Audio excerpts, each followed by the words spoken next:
On est aujourd'hui le dimanche 11 avril 27 Nissan et le cours est pour la guérison totale et complète de Chana Bat Sarah. On commence aujourd'hui l'une des parachiotes les plus mystérieuses de la Torah. Comme je le dis toujours, toutes les parachiotes sont les plus mystérieuses de la Torah. Et on va d'abord l'introduire d'une manière très générale et au fur et à mesure on rentrera dans la profondeur, dans le sous-entendu et dans le décodage. En tous les cas, cette paracha, Parshat Tazria, en vérité on va lire deux parachiotes cette semaine, Tazria et Metzora, qui parlent d'un même sujet pratiquement. Cette paracha va traiter essentiellement de ce qu'on appelle la tsara'at. Tsara'at, c'est cette maladie de peau. Pour l'instant, j'explique d'une manière extrêmement simple, sans rentrer dans les détails. Cette maladie de peau, cette décoloration de la peau, il y avait des taches donc, qui apparaissaient sur la peau, des taches blanches qui faisaient qu'à l'endroit de la tache, le poil normalement noir devenait blanc aussi. Et c'était un signe d'impureté. On ne parle pas uniquement dans cette paracha de la décoloration de la peau, mais on va parler aussi de la décoloration d'un habit, ou même, plus tard, de la décoloration d'un endroit du mur des maisons. Ce qui montre bien que c'est absolument impossible de dire qu'il s'agit d'une maladie, on pourrait dire, explicable et compréhensible d'après les lois de la nature, parce qu'éventuellement on aurait pu dire que cette décoloration de la peau à des endroits précis, surtout une tache blanche et le poil devenu blanc, peut-être signifie qu'à cet endroit-là le sang ne passe pas, et c'est pour ça donc que la peau redevient blanche. Mais puisque dans la même logique, la Torah va parler aussi de taches sur des habits, des taches qui sont venues manifestement, pas parce que le sang n'y passe pas, à plus forte raison des taches sur la maison, il est clair qu'il s'agit de quelque chose qui est complètement surnaturel. Et effectivement, c'est ce que nous explique le Talmud, que ces taches-là, ces signes-là, existaient, n'étaient visibles que tant que le peuple juif était à un très haut niveau spirituel, aussi paradoxal que ce soit, et en particulier pendant la période, la longue période où il y avait le temple ou éventuellement les deux temples. Mais à partir du moment où le peuple juif a chuté sur le plan spirituel et qu'on a perdu les temples, à plus forte raison en exil, ces signes-là ont disparu. En tous les cas, comme on le verra plus profondément, ils ont disparu d'une manière visible. Ils sont toujours là, car comme je l'expliquerai en vérité, l'humanité tout entière porte ces signes, mais le problème c'est que ces signes sont cachés à l'intérieur du nefesh, sont cachés à l'intérieur de l'âme, et justement parce qu'ils sont cachés à l'intérieur du nefesh, l'homme n'est pas soignable, parce que justement l'apparition de ces signes va permettre de commencer tout un processus de guérison. On verra bien sûr à quel genre de maladie font allusion ces signes, et à quel genre de guérison font allusion fait allusion tout le processus dont parle la Torah. Mais en tous les cas, lorsque le peuple juif était méritant, alors il méritait que ces signes apparaissent pour que puisse justement commencer le tikkun, la réparation. Mais en état de chute, on ne mérite plus de voir les signes, donc automatiquement on ne peut plus les guérir et on reste dans cet état de maladie.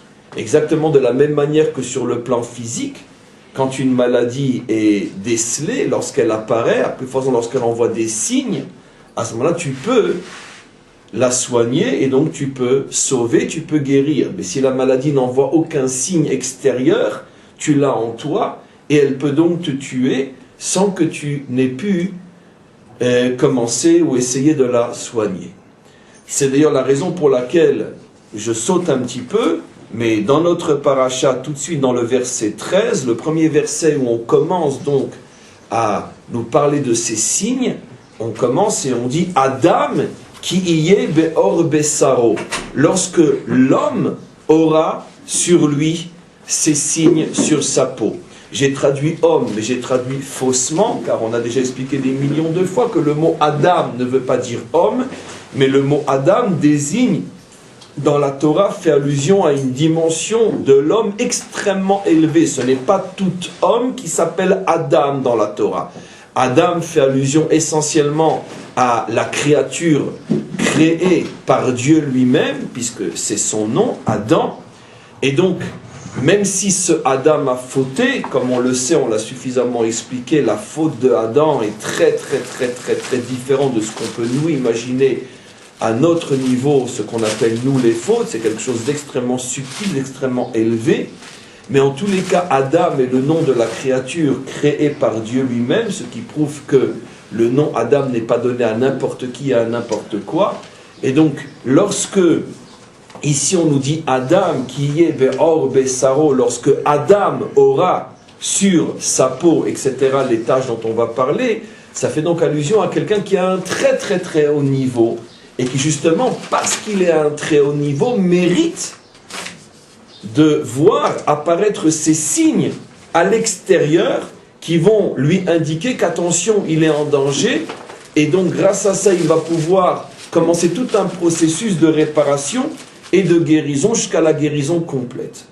On expliquera, et je reviendrai, mais j'introduis très globalement ces notions, que comme je l'ai expliqué, je me répète, même aujourd'hui où ces signes n'apparaissent plus, c'est justement pour nous un signe de chute, parce que ces signes sont en nous, et ce qu'ils représentent est en nous, mais seulement nous n'avons plus aussi facilement la possibilité de faire le tikkun, parce que justement nous n'avons plus, on pourrait dire, cette porte qui est le signe, cette porte qui nous permet d'ouvrir la maladie, d'y rentrer et de la soigner.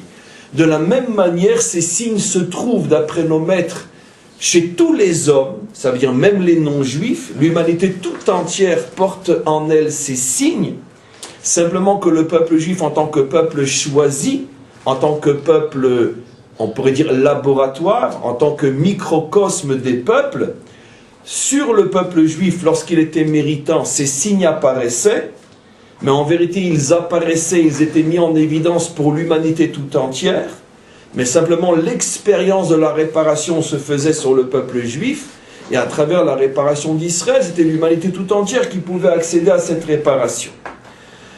Donc, c'est globalement ce qu'on va expliquer comme introduction en ce qui concerne donc ces signes. Par contre, il y a une anomalie extraordinaire dans cette paracha, c'est que les 8 premiers versets de cette paracha ne vont absolument pas parler de ce problème-là. Les 8 premiers versets vont parler apparemment de quelque chose qui n'a rien à voir avec ça. C'est ce qui se passe au niveau d'une femme qui accouche. On va nous dire qu'une femme qui accouche est tméa pendant 7 jours. Je ne vais pas rentrer trop dans les détails, on va prendre le cas où elle enfante un garçon. Elle est tméa. Pour l'instant, je vais traduire en infiniment très mauvais français. Je vais traduire le mot tméa par impureté. Une femme qui accouche est impure pendant 7 jours.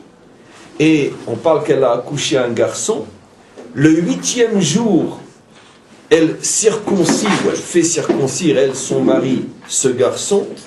Et après, au bout d'un certain temps, elle doit apporter au temple un korban, une offrande, pour, d'une certaine manière, pour réparer les chapers, pour se faire pardonner une faute que la Torah n'explicite pas, ou plutôt elle fait allusion à cette faute, et ce que nous allons décoder, et donc elle doit apporter un sacrifice, elle doit apporter une offrande, comme pour réparer le fait qu'elle a mis un enfant au monde, quelque chose de tout à fait incompréhensible.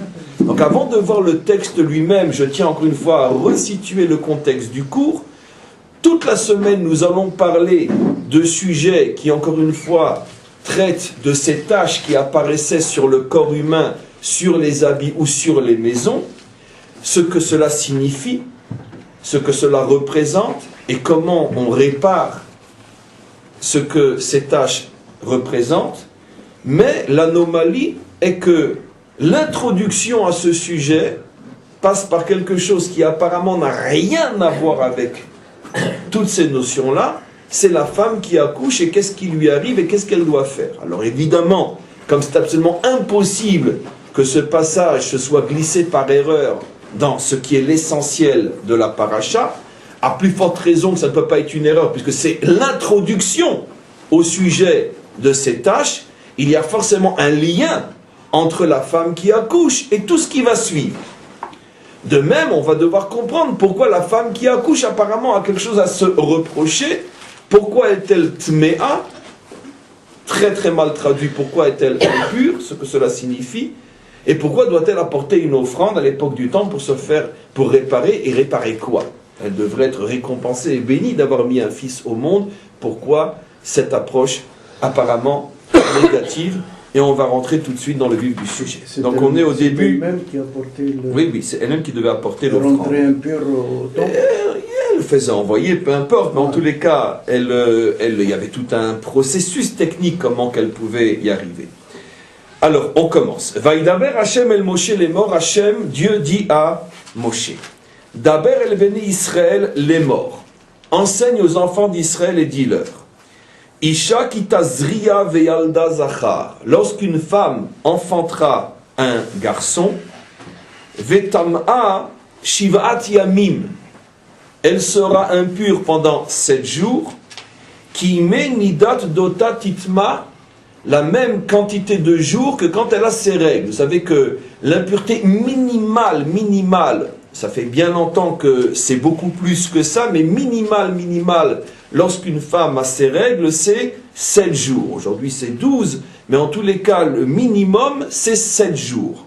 Et donc la Torah dit, lorsqu'une femme enfantera, à ce moment-là, elle sera en état de touma pendant 7 jours, comme quand elle a ses règles.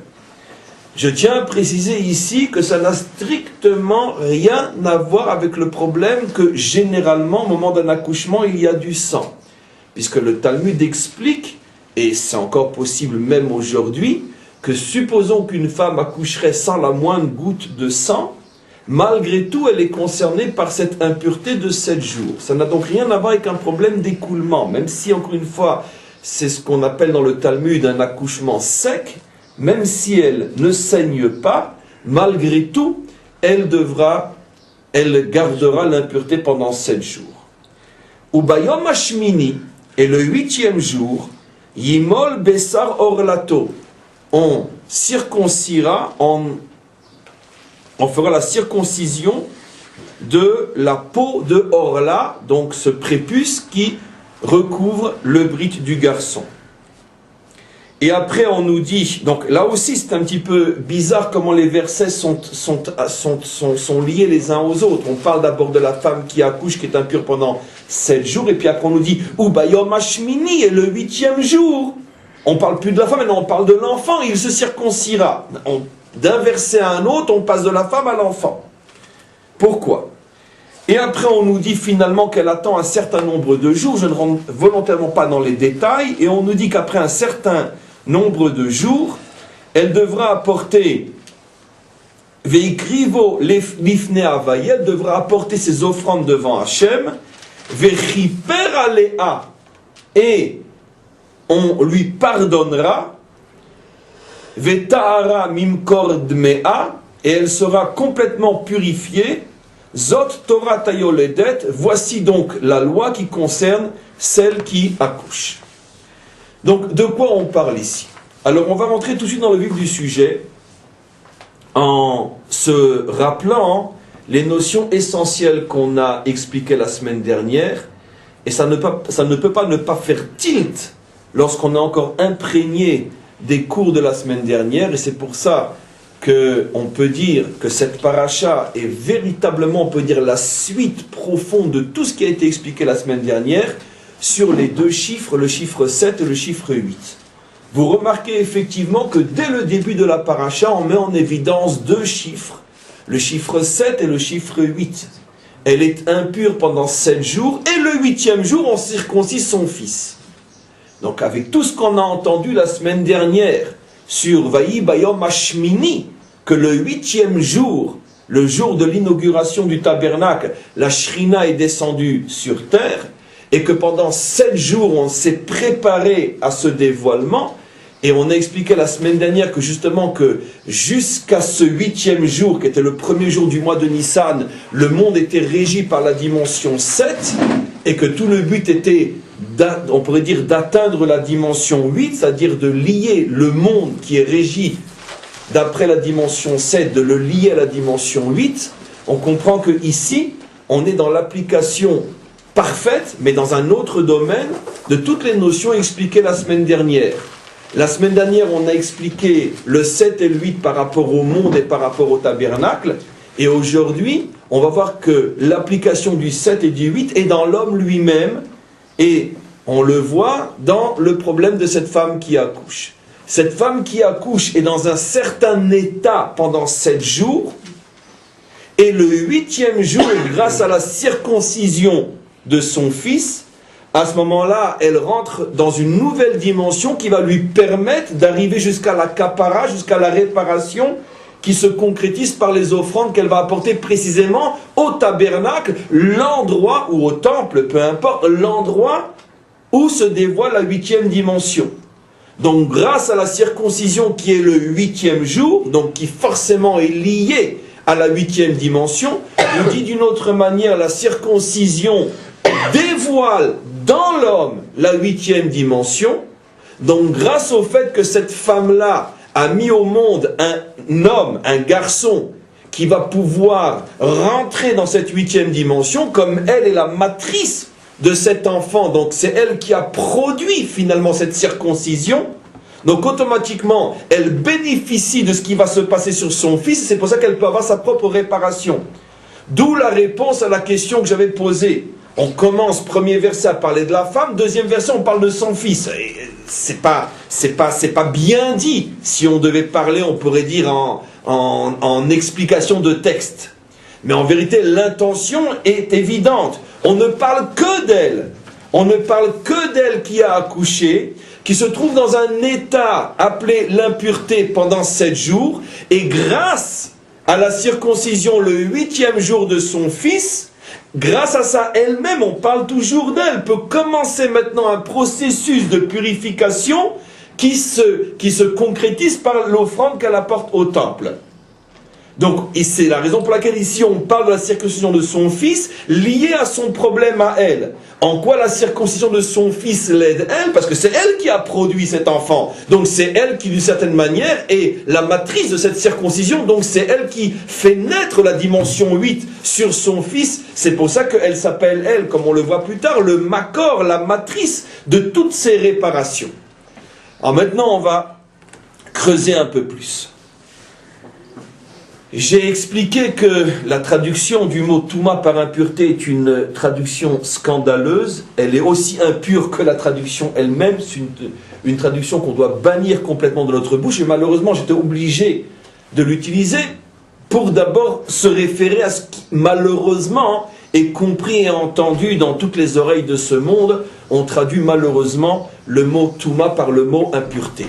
C'est une déformation très grave du sens premier et essentiel de la Torah, parce qu'en français, comme d'ailleurs dans toutes les langues, le mot impureté a une connotation qui n'a strictement rien à voir avec les notions fondamentales de notre Torah. Et nous, juifs, pour comprendre la Torah, on a des clés qui souvent sont tout simplement l'étude et la compréhension du mot, puisque ça fait des mois et des mois que je vous explique que pratiquement 100% des secrets de la Torah sont inclus dans les mots même de la Torah. C'est pour ça que notre langue s'appelle Lashon HaKodesh, la langue sainte. C'est la seule langue au monde qui transmet des messages en les mots eux-mêmes. C'est-à-dire, comprends le mot et tu auras toute la profondeur, tu auras tout le sens du mot. C'est pour ça que cette langue ne peut en aucun cas, on ne peut en aucun cas dans cette langue séparer la lettre de l'esprit, car l'esprit est dans la lettre. Et si tu traduis, tu perds et la lettre et l'esprit. Je referme la parenthèse. Le mot touma, en vérité, on sait ce que ça veut dire. Je ne sais pas où on en est arrivé à la traduction impureté, mais en tous les cas, nous, on sait ce que ça veut dire. Le mot Touma vient du mot Atum. Cheder Atum, qui veut dire quelque chose qui est fermé, enfermé. Et c'est extraordinaire en français, l'atome. C'est extraordinaire. En tous les cas, Touma, la racine, explique nos maîtres, c'est Atum. Quelque chose qui est, comme on dit aussi, Metumtam. C'est quoi quelqu'un qui est Metumtam? C'est quelqu'un qui est bouché. Quelqu'un qui est fermé. Il est Metumtam. Donc qu'est-ce que c'est la Touma? C'est un état de fermeture, un état d'enfermement. Quand quelqu'un est bouché, quand quelqu'un est fermé, quand quelqu'un est enfermé, la Torah l'appelle Tamé. Donnant des exemples simples de Touma, ça n'a plus rien à voir avec l'impureté. Quelqu'un est enfermé, emprisonné dans une dépression, il a un problème qui devient, on pourrait dire, une fixation, c'est l'expression même de la Touma. Ça n'a rien à voir avec l'impureté.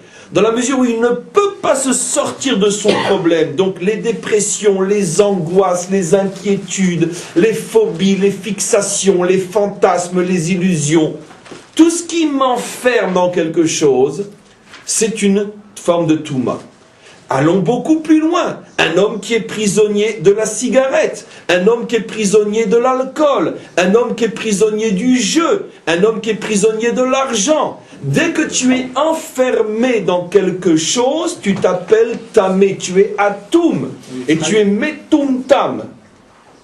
C'est ça le sod profond de la sortie d'Égypte. On a déjà expliqué des milliards de fois que le mot Égypte n'existe pas dans la Torah. Chez nous, c'est Mitzrayim, qui signifie Metzarim. C'est-à-dire donc les limites.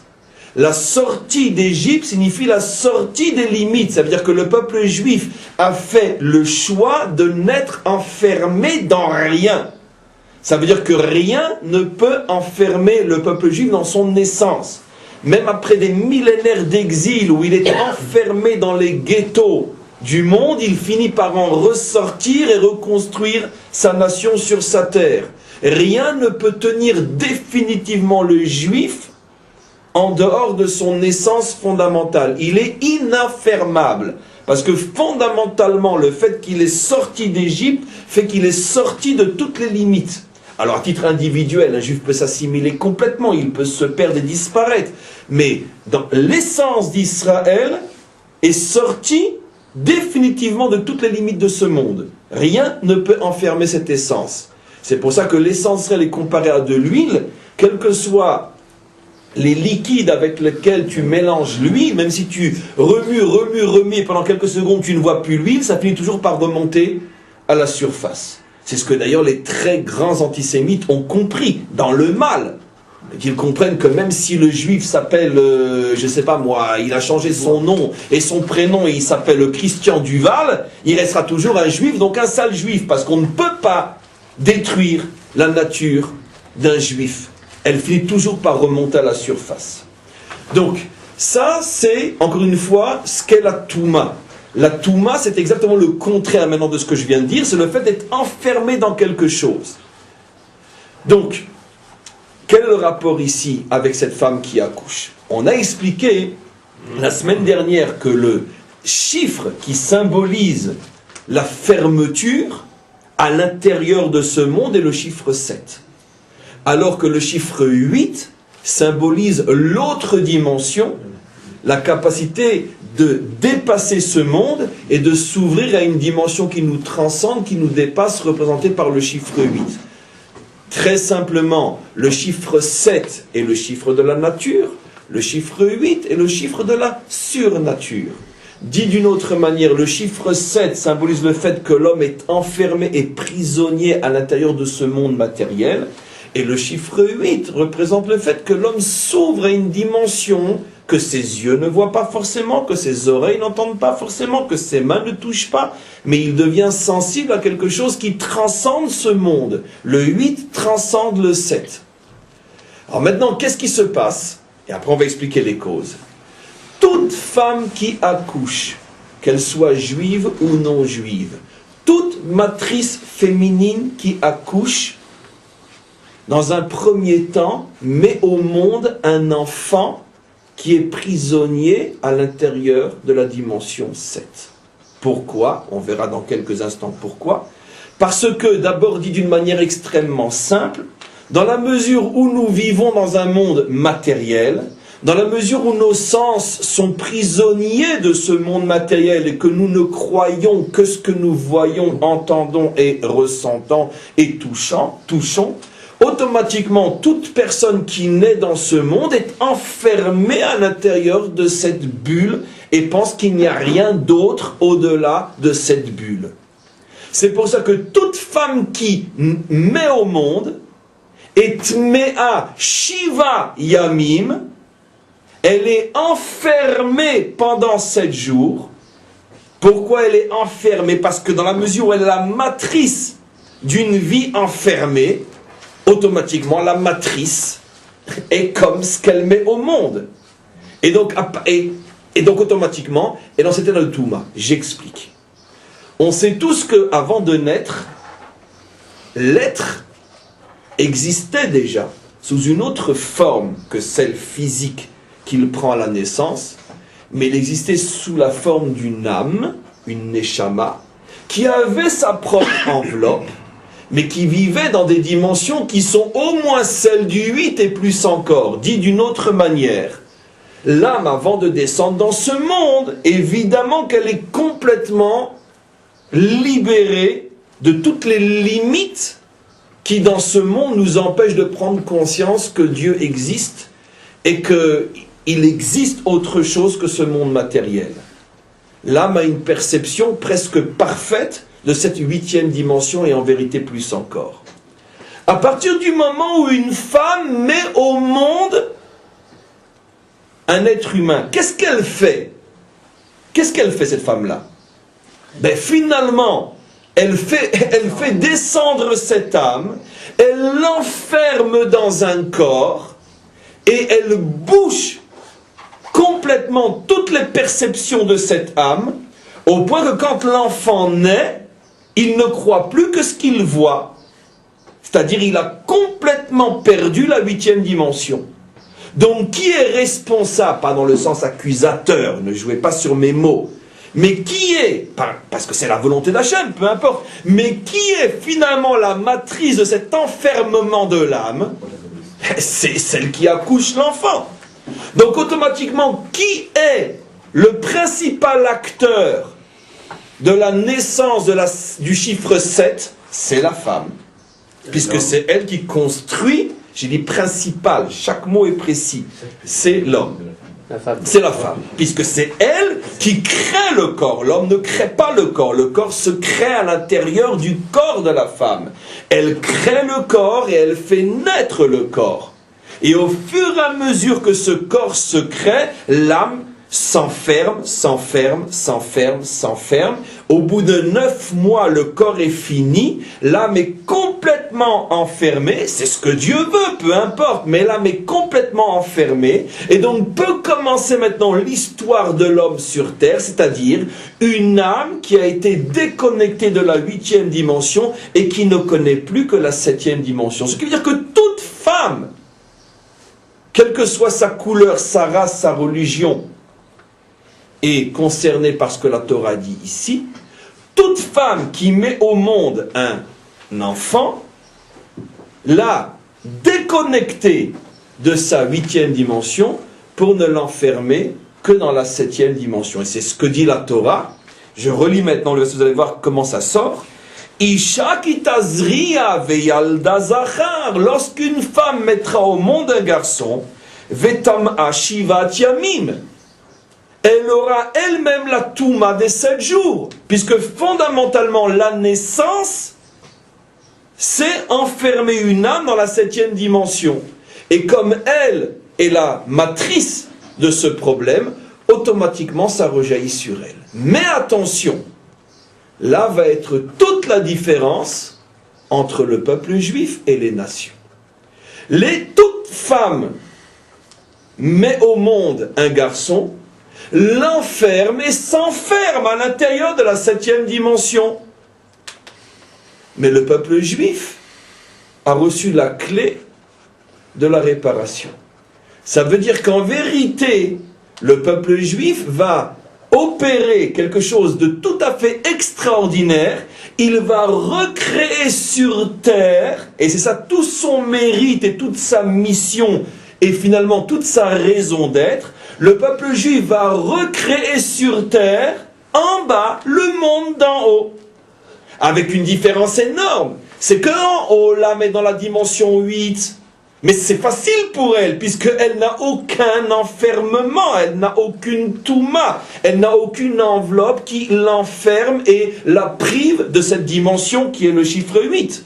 C'est-à-dire que quand elle descend en bas, qu'elle passe l'âme par le corps de la femme, et que dans le corps de la femme, l'âme reçoit son propre corps, et que lorsque l'âme sort, elle est enfermée dans une bulle qu'on pourrait appeler le chiffre 7. Si cette âme arrive en bas, à retrouver la 8e dimension, vous imaginez la puissance, le mérite de ces créatures du chiffre 7 qui arrivent à recréer en bas le chiffre 8 ou à se reconnecter. Et c'est ce qui a marqué ici. C'est ça le secret de la Brit Mila, de la circoncision donnée le 8e jour. Et c'était évident qu'on allait poser la question et j'allais la poser aussi. Non, il y a d'abord une question, et les filles, on va voir. Donc, j'ai déjà répondu 1000 fois à cette question, et tu verras que j'ai déjà répondu à cette question, et les filles.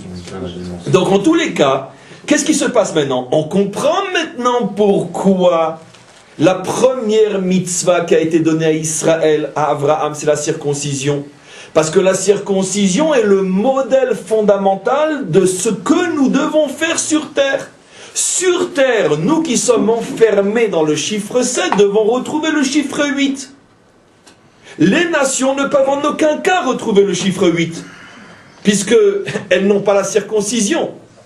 Et même si elles auraient pu la recevoir, elles ont dit que ce n'est pas la circoncision de la chair qui compte, mais uniquement la circoncision du cœur. Donc elles se sont complètement privées de cette dimension du 8, qui passe nécessairement par la circoncision de la chair.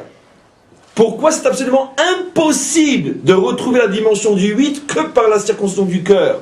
Parce que ce qui m'enferme dans le 7, c'est mon corps. C'est lui qui voile mon âme. Donc automatiquement, si je ne circoncis pas, si je n'agis pas sur le corps réellement, physiquement, mon âme ne peut pas retrouver la 8e dimension. Si je n'agis que sur l'esprit, que sur le cœur, je ne peux pas libérer mon âme et la réintégrer dans le 8, puisque c'est pas l'esprit qui voile, c'est le corps qui voile. Donc la circoncision doit nécessairement être sur le corps. Donc encore une des erreurs fondamentales commises lorsqu'on a aboli la circoncision physique. C'est un crime spirituel. On a privé les hommes du seul salut réel qu'ils avaient de retrouver véritablement Dieu. Donc nous on comprend en tous les cas que le peuple juif est porteur d'un secret inimaginable. Ne vous inquiétez pas, si cette âme est enfermée à l'intérieur de sa bulle, elle a la possibilité de se reconnecter grâce à la circoncision. Qu'est-ce que fait ou comment on y arrive quand on est une femme? Quand on est une femme, il y a deux raisons qui font qu'elle va elle aussi acquérir cette dimension du 8. Mais c'est un petit peu plus long, ce qui n'est pas du tout péjoratif que je vais expliquer. C'est ce qu'on voit, les passages que j'ai sautés ici, où on parle que pour un garçon, la purification totale se fera au bout de 40 jours, et pour une fille, la purification totale se fera au bout de 80, le double. 2 fois 40. Pourquoi? Parce que, d'abord, la purification est possible. Mais comment c'est possible? Qu'elle soit possible, puisqu'elle n'a pas la circoncision. Mais bien sûr qu'elle a la circoncision. Elle a la circoncision dans son naissance à 2 reprises, comme dit le Talmud. Le Talmud affirme qu'une femme juive est considérée comme étant circoncis. Ça veut dire qu'elle a, on pourrait dire, l'effet circoncision, sans passer par l'acte lui-même. Parce qu'en vérité, elle bénéficie de l'acte comment? Ben, son père était circoncis, et son mari le sera aussi. Ce qui veut dire qu'elle s'unit à la circoncision. D'abord, elle est née d'une naissance circoncis, et deuxièmement, elle se marie avec un circoncis, et à chaque fois qu'elle a une union avec l'homme circoncis, elle s'unit réellement, elle fusionne dans l'énergie de la circoncision, puisque ce qui rentre en elle sort d'un membre circoncis. Donc automatiquement, elle participe entièrement à la circoncision, soit par le biais de son père, dont elle est la goutte, soit par le biais de son mari, dont elle reçoit la goutte. Donc automatiquement, elle est complètement prise à l'intérieur de cet étau de la circoncision. Simplement, comme ce n'est pas une circoncision sur son corps réellement, c'est pour ça que le processus est un petit peu plus long chez elle.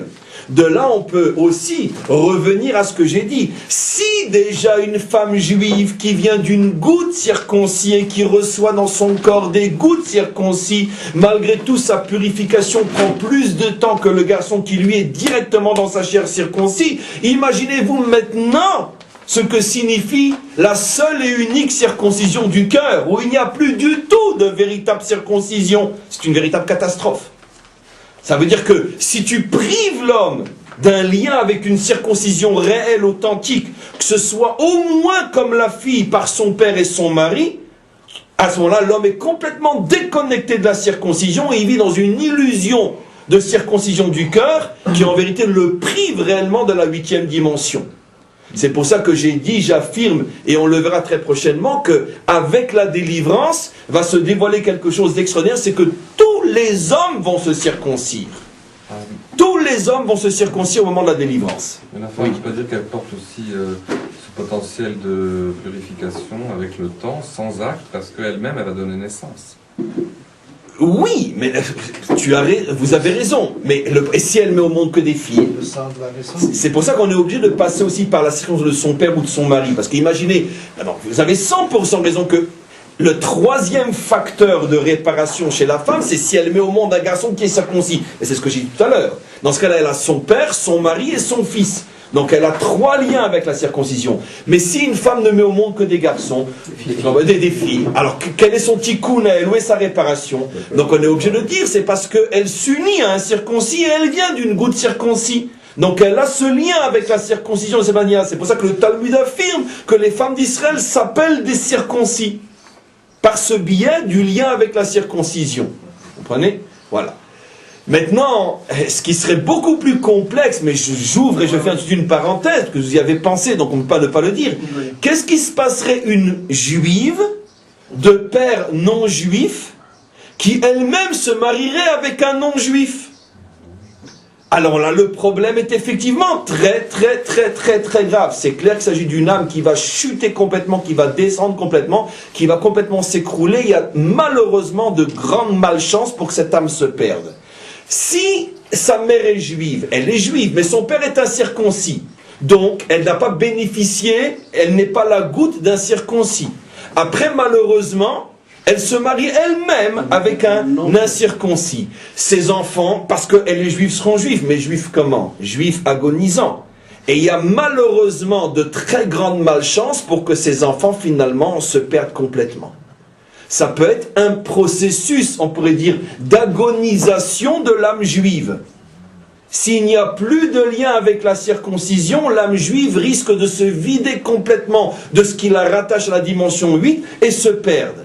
Maintenant, qu'est-ce qui va se passer à très long terme? Certainement, cette âme sera récupérée. Pourquoi? Parce que si elle a un père incirconcis, si elle a un mari incirconcis, malgré tout, son grand-père était peut-être circoncis. Donc, de toute façon, elle-même est la goutte d'incirconcis par sa mère. Seulement, c'est un problème de dilution. Plus c'est dilué, plus il y a d'obstacles entre elle et la circoncision, et plus il y a un affaiblissement de l'âme juive. D'où la possibilité d'une assimilation totale et d'une disparition par des mariages qui font que finalement, ça se perd complètement. Mais malgré tout, il peut y avoir un retour sur plusieurs générations, parce qu'au départ, il y avait des circoncis. Et comme on le sait, 99,9% des convertis ne savent même pas eux-mêmes que dans une ascendance, il y a X générations, ils étaient juifs. Et en vérité, c'est pour ça qu'on explique que la conversion, c'est de toute façon un retour à tous les niveaux, même au niveau physique. Ne parlons pas d'une âme qui s'était perdue. Parce que de toute façon, pratiquement dans 100% des cas, quand tu remontes, tu t'aperçois que finalement, le converti d'aujourd'hui a des ascendants juifs. Et c'est le fait qu'au départ, il y avait une goutte provenant d'une circoncision qui fait que la dimension 8, bien qu'elle s'est complètement voilée, elle n'a pas disparu. C'est comme dans l'homéopathie. C'est plus on dilue, mais ça ne disparaît pas. Et donc, il y a eu une dilution, au point que pendant 4-5 générations, on avait l'impression qu'on avait affaire à des non-juifs. Et tout d'un coup, paf, il y en a un qui sort, qui dit non, moi je vais devenir juif. En vérité, pourquoi? Parce que c'est la résurrection, c'est la renaissance de cette goutte de l'arrière-grand-père qui peut-être à l'époque des Maranes a été obligé de se convertir de force, enfin au catholicisme. Et donc, il s'est marié avec une non-juive catholique, donc automatiquement les enfants étaient non-juifs. L'agonie, la mort de l'âme complètement, de l'âme juive qui était dans le père qui lui était juif, mais converti de force. Mais comme lui est né d'une goutte juive, et que de toute façon il est circoncis même après être devenu catholique, donc cette goutte juive qui va sortir de lui, même si d'après la loi visible, elle devient non-juive, parce que la mère est non-juive, mais on pourrait dire l'essence du chiffre 8 est dans cette goutte, et avec le temps, 4, 5, 6, 7, 8 générations après, tout d'un coup, paf, une conversion. Parce que la dimension 8 ne peut pas disparaître complètement. Donc ça, c'est le secret qu'on voit ici. Alors maintenant, je répète, avant de remonter maintenant jusqu'au Makor, jusqu'à la source de tout ce qui a été expliqué. La Torah nous décrit le processus suivant. Toute femme, Isha, pas marqué Isha Yehudia, pas marqué femme juive, Isha, toute femme met au monde un enfant qui est de la dimension 7, parce que toute naissance, c'est voiler une âme à l'intérieur d'un corps. Simplement qu'il a été donné à la femme juive la possibilité d'entamer le processus de la réparation, de la reconnexion avec la 8e dimension, et c'est le secret fabuleux, extraordinaire de la circoncision. Et donc automatiquement, elle circoncit son fils, elle rentre, elle et son fils dans la 8e dimension, ça prend encore un certain temps, je ne peux pas tout expliquer, et au bout, le 40e jour, donc 33 jours, et 33 jours après avoir circoncis son fils, ça veut dire donc 40 jours après la naissance de son fils, elle est complètement réparée. On s'était posé la question, qu'est-ce qu'elle a besoin de réparer? Elle n'a pas fauté, elle a mis au monde un enfant. Évidemment qu'elle n'a pas fauté, mais sa faute, si déjà, c'est le fait justement d'avoir fait descendre une âme qui était dans la dimension 8, l'avoir fait descendre à la dimension 7. Pourquoi c'est une faute? Parce qu'on va remonter maintenant à l'origine de la faute. Parce que si la première femme et le premier homme n'avaient pas fauté, effectivement, les enfants qui seraient nés directement dans la 8e dimension. Ça veut dire quoi? Physiquement parlant aussi, ils seraient nés circoncis. N'oublions pas que Adam Arishon est né circoncis. Comprenez ce que ça veut dire? Que lui, il était forcément circoncis. Adam Arishon, avant la faute, appartenait forcément à la 8e dimension. Il n'avait pas de père. Comment? Il avait un père sans Adam. En plus, créé par Dieu, il ne pouvait appartenir qu'à la 8e dimension. Donc, c'est ce à quoi font allusion nos maîtres lorsqu'ils disent qu'il est né, qu'il a été créé circoncis. Ça, c'est quoi en fait? C'est une métaphore pour nous faire comprendre qu'il appartenait, par le fait même qu'il était créé par Dieu, il appartenait à la 8e dimension. Un autre célèbre est né circoncis. C'est qui? Noach. Noach est né circoncis. Moshe est né circoncis. Abraham, on le sait, n'est pas né circoncis. Pourquoi? Pas forcément parce qu'il était moins que ceux cités, mais parce que lui est, on pourrait dire, la racine du tikkun. Lui est le père de ceux qui vont devoir faire le tikkun, qui est le peuple juif.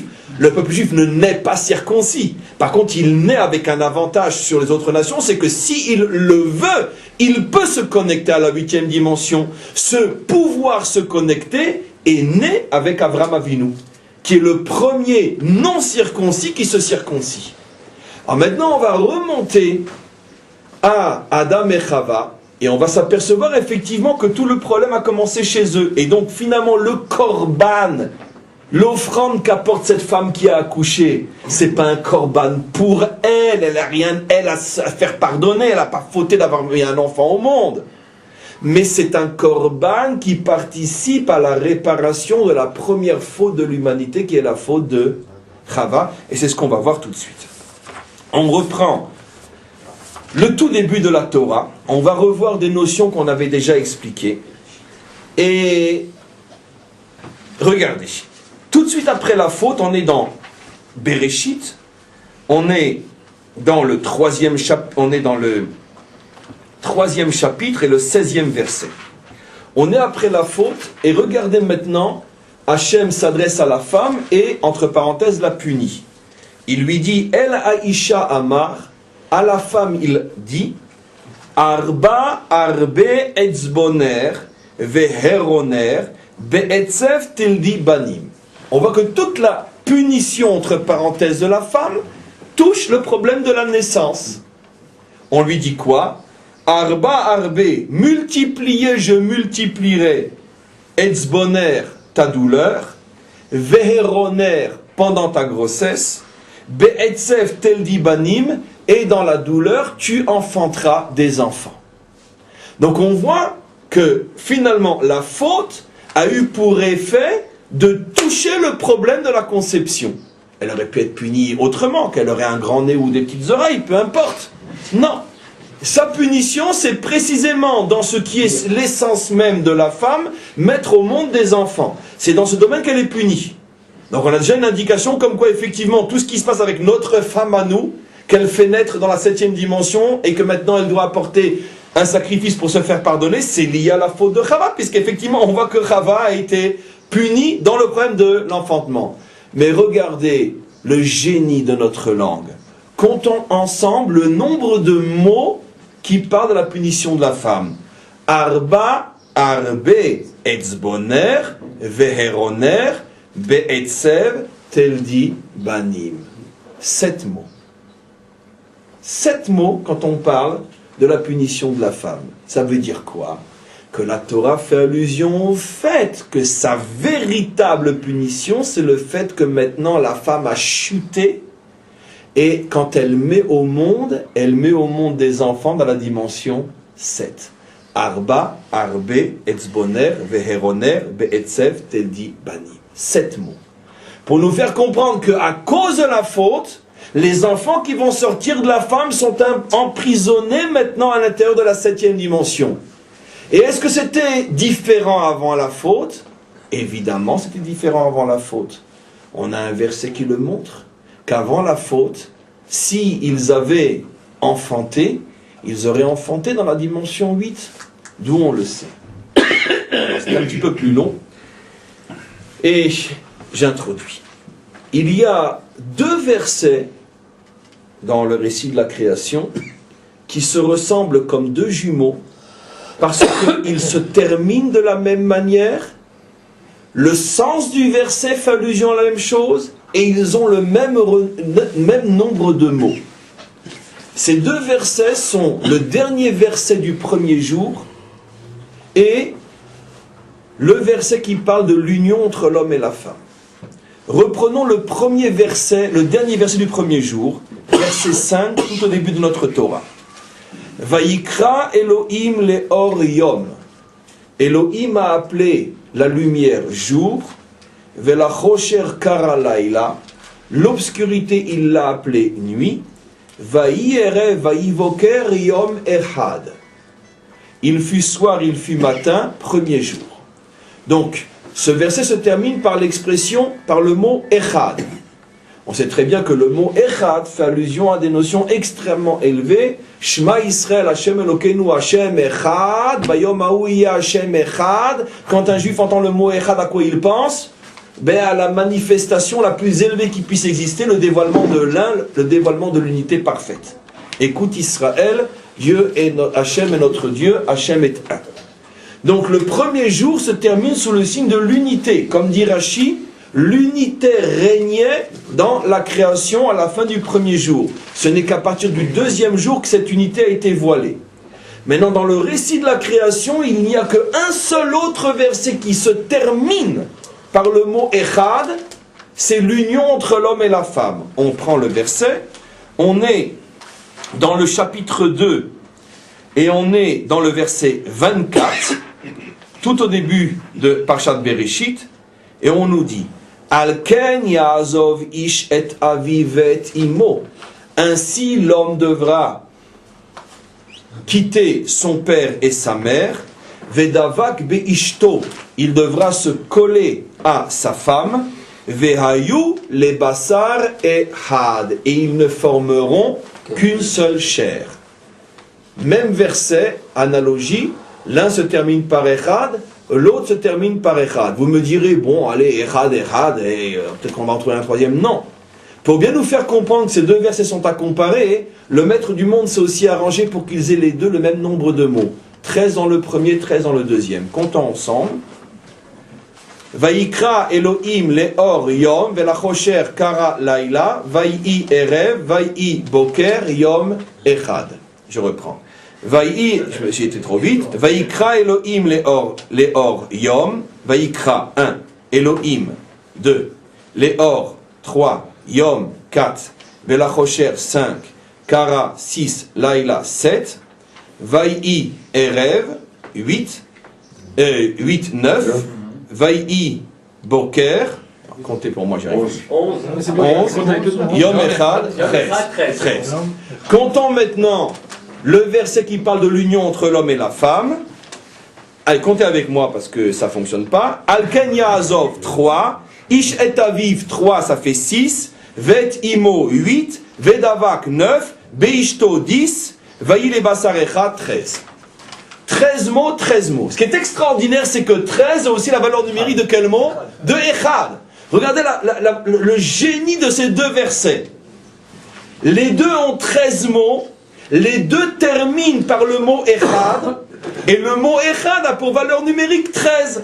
Ce qui veut dire que le nombre de mots 13 se retrouve dans la valeur numérique du dernier mot echad. On ne peut pas dire que ces deux versets ne se ressemblent pas. En plus, ils se ressemblent aussi dans le sens. Car les deux versets parlent de l'union des complémentaires. Puisque dans le premier verset, on parle de l'union entre le jour et la nuit, l'obscurité et la lumière. Et dans le deuxième verset, on parle de l'union entre l'homme et la femme. De la même manière qu'un jour de 24 heures, c'est l'union entre la nuit et le jour, ce qui veut dire que l'étalon temps et l'union entre deux contraires, de la même manière, l'homme fondamental est l'union entre le masculin et le féminin. Et c'est l'ensemble des deux qui s'appelle Adam, comme on le voit dans la Torah, que Adam est appelé Zachar Venekeva. Il fut mâle, il fut femelle, et Dieu appela leur nom Adam.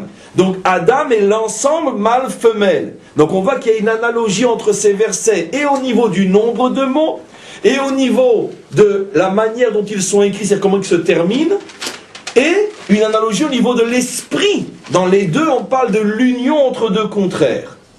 Donc on a une indication énorme. Maintenant, regardons ce que signifie le mot Echad, qui veut dire l'unité. Les maîtres expliquent comment est formé le mot Echad. Aleph, Chet, Dalet. Un Aleph. Aleph qui, comme on le sait, est la lettre de l'unité, l'un. Chet, qui fait allusion à la 8e dimension. La valeur numérique de cette lettre est 8. Et Dalet, qui fait allusion à quoi?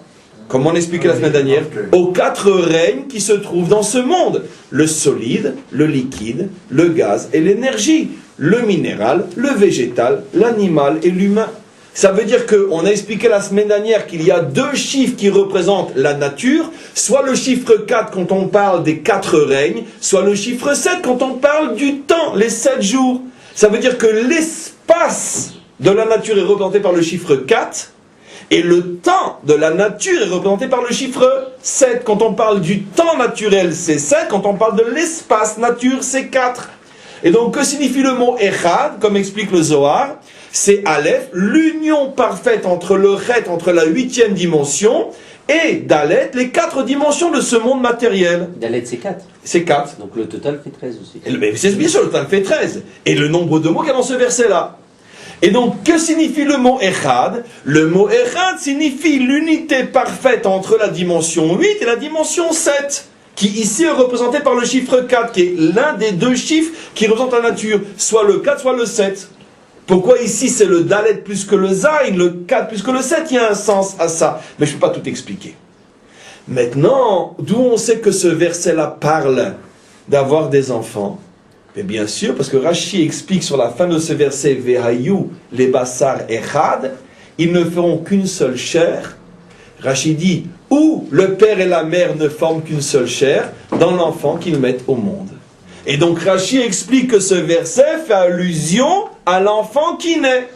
Or ce verset a été dit avant la faute. Ce qui veut dire qu'avant la faute, l'enfant qui devait naître devait s'appeler comment? Basar Echad, une chair Echad. C'est quoi la chair? La chair, c'est par définition le corps qui est Echad. C'est-à-dire que si l'enfant était né avant la faute, ou s'il n'y avait pas eu de faute, les enfants qui seraient nés auraient été un corps Echad, un corps qui est capable de voir, de ressentir la 8e dimension, Echad. Et c'est ça l'unité entre le haut et le bas, entre le spirituel et le matériel, entre la 8e dimension et la 7e dimension. Et à cause de la faute, on a perdu cette unité.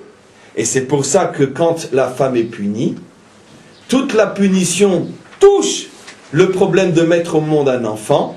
Et combien il y a de mots? 7. Pour dire que maintenant on a perdu l'unité entre la dimension 8 et la dimension 7. Et on n'est plus que dans la dimension 7. C'est-à-dire que lorsque l'âme descend dans le corps voile complètement l'âme. Et il va falloir tout un travail pour retrouver cette unité. Travail voulu par le maître du monde, car c'est ça le sens de l'histoire de l'homme sur terre. Mais malgré tout, ça nécessite un travail. Et quel est l'intérêt de l'âme? Elle serait tentée de ne pas être d'accord, de descendre, parce qu'elle perd une dimension, sans être sûre de la retrouver. C'est exactement ce qui se passe. Nos maîtres, en leur langage métaphorique, expliquent qu'avant de descendre, l'âme, quand elle sait qu'arrive son tour, elle refuse de descendre. Et toujours, encore une fois, dans le langage codé des maîtres, la seule possibilité qu'a Dieu de la faire descendre, c'est de lui montrer ce qu'elle aura finalement grâce à cette descente. Parce que finalement, malgré tous les détours et tous les obstacles et les accidents de parcours, une âme finit là où elle doit arriver. Ça, c'est clair. Simplement que chacun a un parcours plus ou moins difficile. Maintenant, quelle est la différence fondamentale entre en haut et en bas? C'est que quand l'âme est seulement en haut avant l'expérience du bas, à ce moment-là, elle n'a aucun mérite de cette dimension dont elle jouit, qui est le chiffre 8.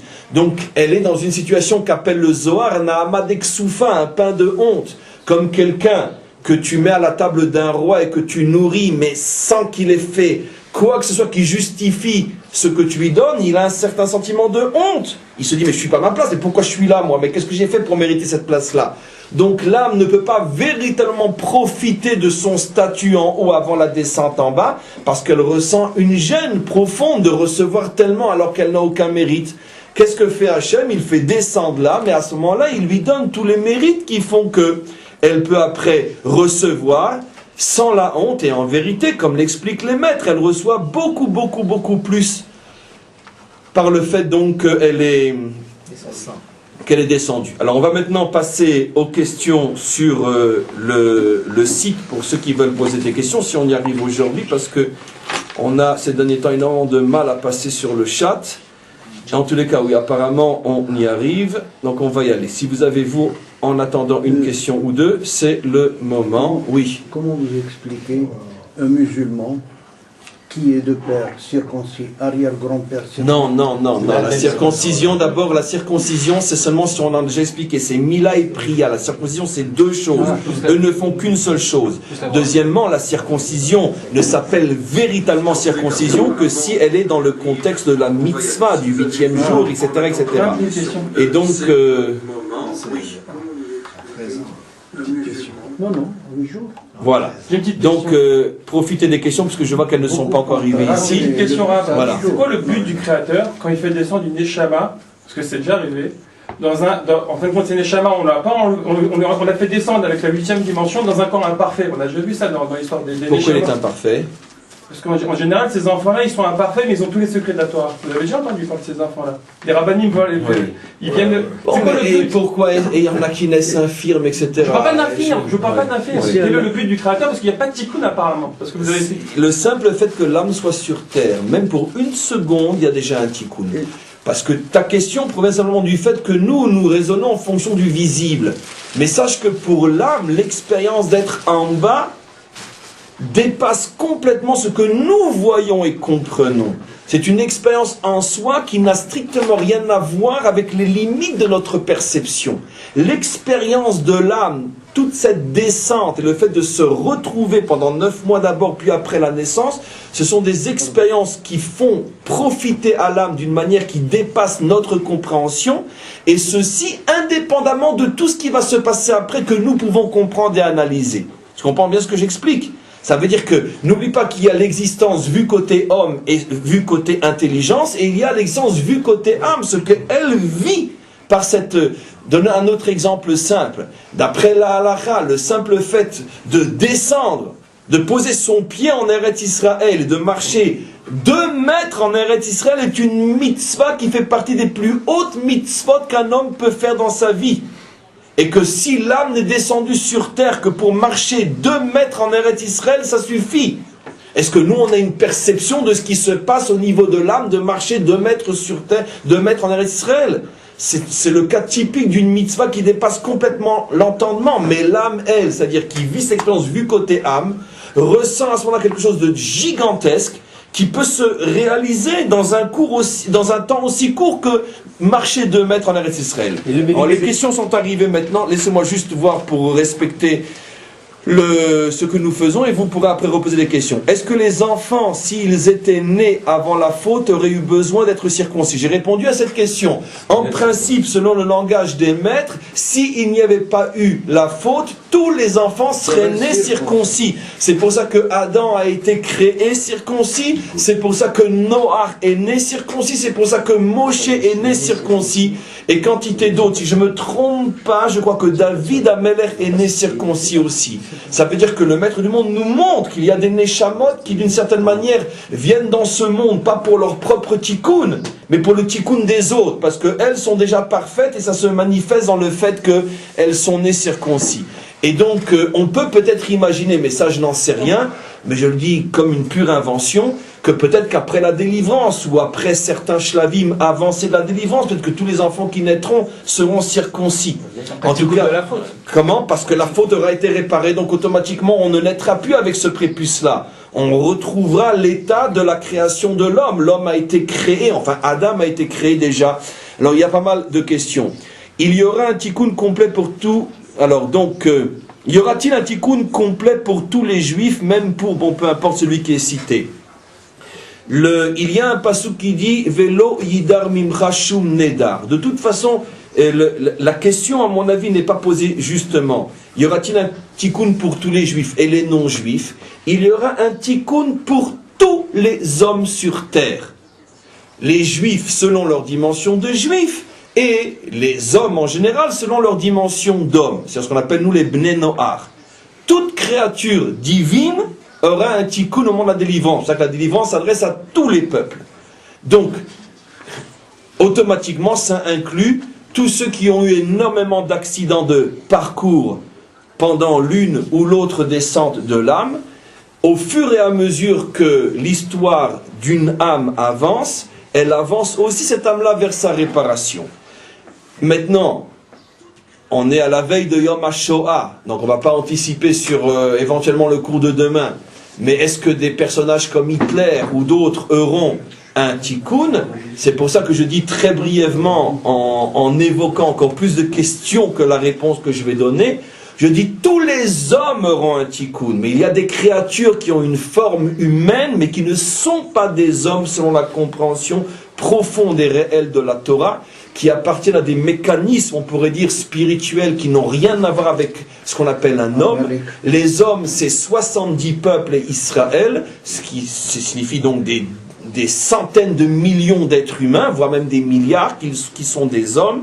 Mais il y a des milliers, voire même des millions de créatures à forme humaine qui se propagent dans l'histoire, qui n'ont d'humain que la forme, mais qui ne sont pas des humains. Et ceux-là ne sont bien sûr pas récupérables, car ils ne font pas partie du projet. C'est ce que la Torah appelle du nom lapidaire, c'est le cas de le dire, Amalek.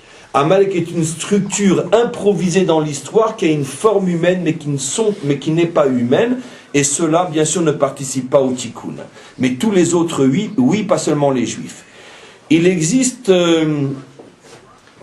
Alors, il y a une question sur la tsara'at, ça on verra demain. Il existe une maladie incurable nommée Viltigo qui répond tout à fait à la description de tsara'at, pigmentation de la peau. On verra demain de quel genre de maladie s'agit-il.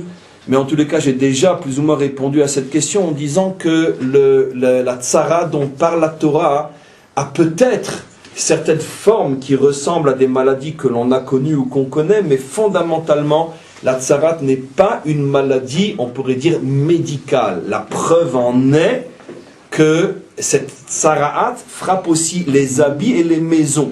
Donc, puisque cette tsarat frappe aussi les habits et les maisons, on ne peut en aucun cas parler d'une maladie qu'un médecin peut analyser et comprendre après les lois de la nature. Voilà. Et là, une question et on termine. Y a-t-il des non-humains chez les Juifs ?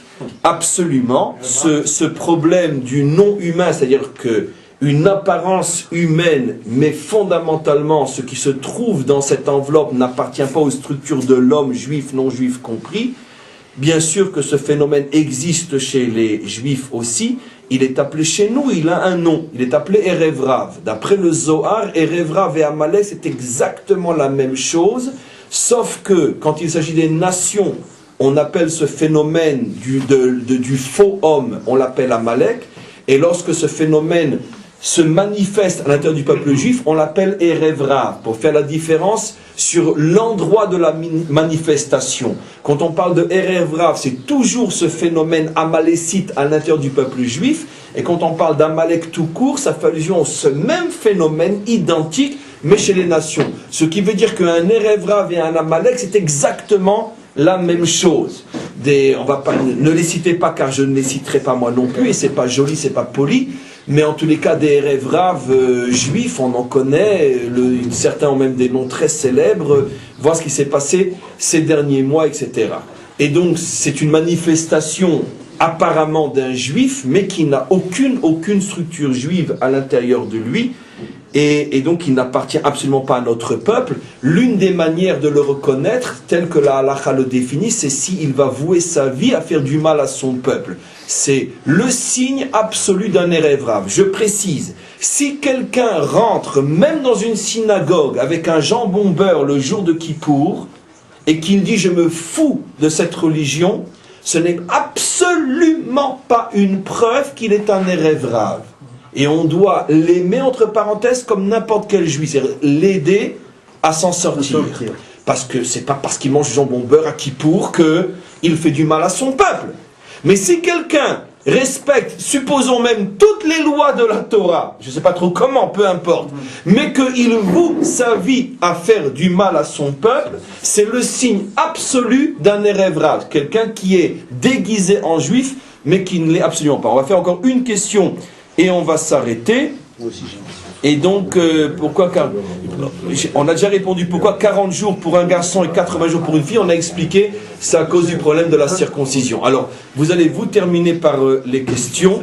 Une question ici et on arrête le cours. Et s'il naissent deux jumeaux, comment s'il naissent des jumeaux, un garçon et une fille, qu'est-ce qu'il doit faire? Eh bien, c'est le même. Pour le garçon, de toute façon, il devra attendre 80 jours à cause de la fille. De toute façon, elle devra attendre pour la purification totale, c'est 80 jours à cause de la fille. Le garçon, ça se terminera au bout de 40 et la fille au bout de 80. Pourquoi le bébé, pourquoi l'âme qui va descendre finalement, c'est le mérite de passer à la 8e dimension, c'est pas elle qui va le récupérer, c'est la femme. Parce que c'est elle qui va donner son fils à la circoncision. Et c'est pour ça que c'est le tikkun de la mère. Oui, mais l'âme, elle n'a pas de mérite. Si, l'âme a le mérite dans la mesure où elle appartient au peuple juif qui, en soi, a le mérite d'avoir accepté la Torah. Évidemment, c'est pas un mérite comme on le comprend nous de manière cartésienne. C'est comme dans un peuple. Les efforts des uns profitent aux autres. Le peuple juif est une entité et dont les uns et les autres profitent on pourrait dire qu'on appelle ça des mérites de ce peuple-là. On ne va pas dire qu'elle le récupère au moment où elle donne son fils à la circoncision, que ce soit une âme féminine ou une âme masculine, c'est-à-dire après quand elle accouche si c'est une femme, quand elle accouchera, elle donnera son fils à la circoncision. Eh ben ou justement, un c'est homme, pour ça que c'est ce que mais c'est elle tout le le cours récupère beaucoup d'aujourd'hui. plus tard. Elle le récupère beaucoup plus tard, ce mérite l'âme. Qui l'âme, L'âme, elle pourrait le récupérer beaucoup plus tard. la circoncision est donnée à cette âme-là, non parce qu'elle le veut, parce qu'elle appartient au peuple juif qui a accepté la Brit Mila. C'est comme l'héritage, voilà le meilleur exemple. Quel mérite a un tel d'être né dans telle famille et de recevoir tant à la mort de son père, etc. Et pourquoi pas l'autre? Quel mérite il a? Il y a une notion d'héritage, ça veut dire le fait que tu fais partie d'eux, tu bénéficies des mérites de l'autre. Maintenant, c'est exactement la même chose sur le plan spirituel. Toute âme juive qui naît à l'intérieur du peuple juif bénéficie sans le choisir, puisque c'est à l'âge de 8 jours, du grand, on pourrait dire du grand mérite qui s'appelle la circoncision. Pourquoi? Parce que nos pères l'ont choisi volontairement, Abraham, Yitzhak, Jacob, etc. Enfin, Abraham. Et puis surtout, n'oublions pas que l'ensemble du peuple juif a choisi volontairement la circoncision à 2 reprises au tout début de sa naissance, au moment de la sortie d'Égypte, et au moment, 40 ans après, de la rentrée en Eretz Israël. C'est-à-dire que c'était des hommes adultes. C'est-à-dire qu'à 2 reprises au moment de notre naissance, sur les 40 premières années de notre existence, les adultes d'Israël ont accepté, en pleine conscience de cause, de se circoncire. Et donc ça a créé, on pourrait dire, un héritage spirituel qui fait qu'après, même les enfants de 8 jours, parce qu'ils naissent à l'intérieur de cette famille, ont l'héritage spirituel de la circoncision. Maintenant, après, évidemment qu'il faut l'exploiter. Comme un enfant qui naît d'un père riche, il peut aussi dilapider tout son argent. Il y a ses propres mérites après, savoir exploiter le potentiel. Et on arrête pour aujourd'hui.